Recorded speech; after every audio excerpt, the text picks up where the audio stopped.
Okay, so welcome to week 6 of MPAI 600 here at Georgetown University's Applied Intelligence Program. I'm on the road now, so I don't have access to my normal webcam, so we'll just go with a PowerPoint slide for this week's update, and you don't get to see me this week, but I think you guys will be okay with that. So just announcements, paper 2 is due now, depending on when you're seeing this. We'll be having the Zoom session on Sunday night. Everyone's welcome to attend it, but again, groups 1, 2, and 3 will be briefing. So, review of week 5, and again, I know we're going intense with the paper as well as the continuing with our studies. So that's just the nature of this course. That'll probably be the nature of all your courses from here on in, just because of the compressed schedule. So review of week 5, just a couple of notes. Again, as we went through the case studies, the Fort Hood shooter, Boston Marathon, Christmas Day bomber, and even the ones that make the news, like the Orlando shooter, and not just the Islamic extremists, but the right-wing extremists in Charlottesville and in the Pittsburgh attack. So here's the question: when does radicalization get monitored further? We always get the question after something like Pittsburgh happens or something like Orlando happens. We knew about this. We knew, there was enough information beforehand to stop this person. Why didn't we do this? Why did we ignore all the signs? Well, we have to have definitive questions when radicalization gets monitored further. Anwar al-Awlaki, Nidal Hassan, the Fort Hood shooter, yes, he was communicating with Anwar al-Awlaki, but just as you saw in one of those videos, people talking on the internet with potential terrorists, there's thousands, hundreds of thousands of those incidents. And then when you throw in right-wing extremists, you're probably getting into the several hundred thousands to millions. So you can't monitor everybody that just talks on the internet or surfs on the internet for extremist material. So we got to have definitive guidelines that say, when does radicalization get monitored further? And again, it's is it when you surf on the internet? Well, again, we talked about that's hundreds of thousands of people. When you like something on a social media page, okay, that's still hundreds of thousands of people.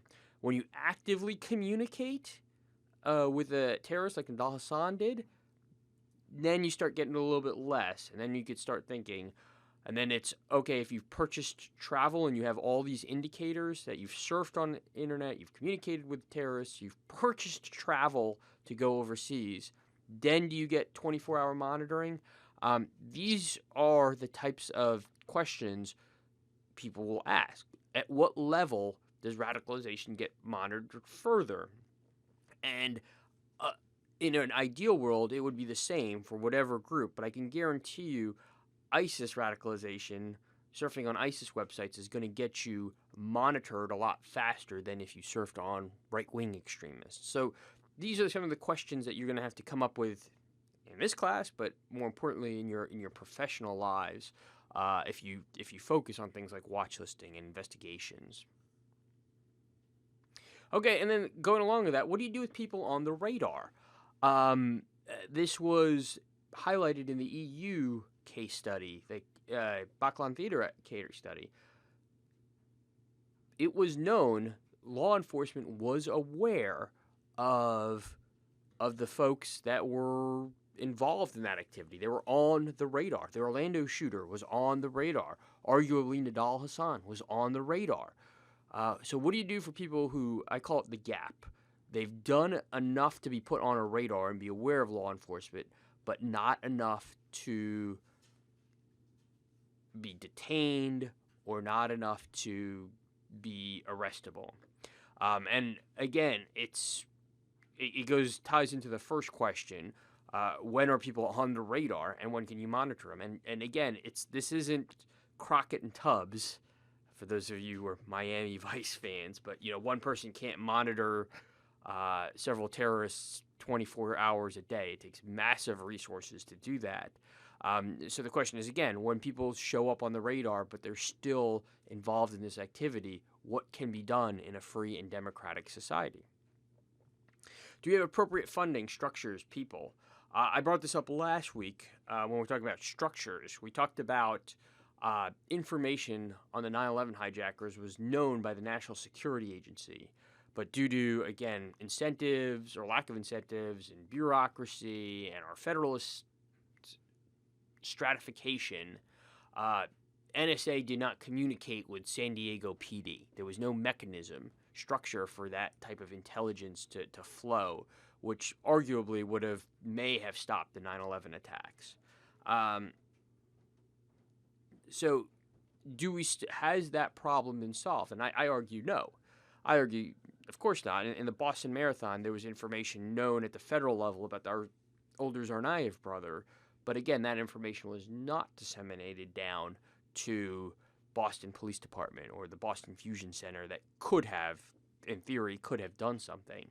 So I still think we have those structural issues, and we collect all sorts of data at the federal level on people, not just in the intelligence community, but their immigration, customs data, their travel data, that is not disseminated down to local law enforcement that could actually monitor further or open an investigation. So I argue we still have these issues. And then the last thing I just want to bring up is, should we just accept this? Should we accept that in a free society that likes guns, or at least legalizes all sorts of guns, we're going to have Orlandos, we're going to have Charlottesvilles, we're going to have these, or we're going to have Pittsburghs. Should we just accept it? That's just the way it is. And again, the chances of you being in a mass shooting or a terrorist attack are extremely low. We seem to say the trade-off is worth it, that access to guns outweighs that low probability. And should we just say that's what happens in a society? I'll let you decide on that. So, preview of week 6, we're looking at criminal intelligence. The Lemieux lecturer, he's our program director, if you haven't met him, and his expertise is in criminal intelligence, and so he'll look at different criminal intelligence modalities and programs that have met with success or not success, depending on your viewpoint. And one thing, again, we're going to look at, and there's a lot of aspects of criminal intelligence that you'll get in future courses, but we're going to look at for this short module is the decline in crime. What were the factors that led to the decline in crime for the last essentially 30, 40 years? Is it demographics? Is it better police techniques, which a lot of people believe, better analysis of criminology, economics, what have you? What has led to the decline in crime in the last 40 years? And just think about that as you go through your readings for this week. And then you have a documentary on the Boston Marathon attack. We looked at it from an intelligence perspective in week 5. In week 6, we're going to look at some of those technologies that were used in the Boston Marathon investigation, and ask the question, and some of those technologies include facial recognition, they include forensic data, and ask how applicable these are to other situations. So again, I look forward to your papers. I should have your papers graded to you this week. The one thing I'll just say, as I mentioned last week or a couple weeks ago, I am going to be critical on your papers, not to be critical for critical sake, but I think you're owed feedback. And even if you do a good job on the paper, and most people do, I will still point out flaws in logic, flaws in analysis that happen to all of us. That'll happen to all of us. So that doesn't mean I'm criticizing you or criticizing your writing. I'm just providing you the feedback I think you're owed. So if there's questions or issues, let me know. And I look forward again to the Zoom session this week.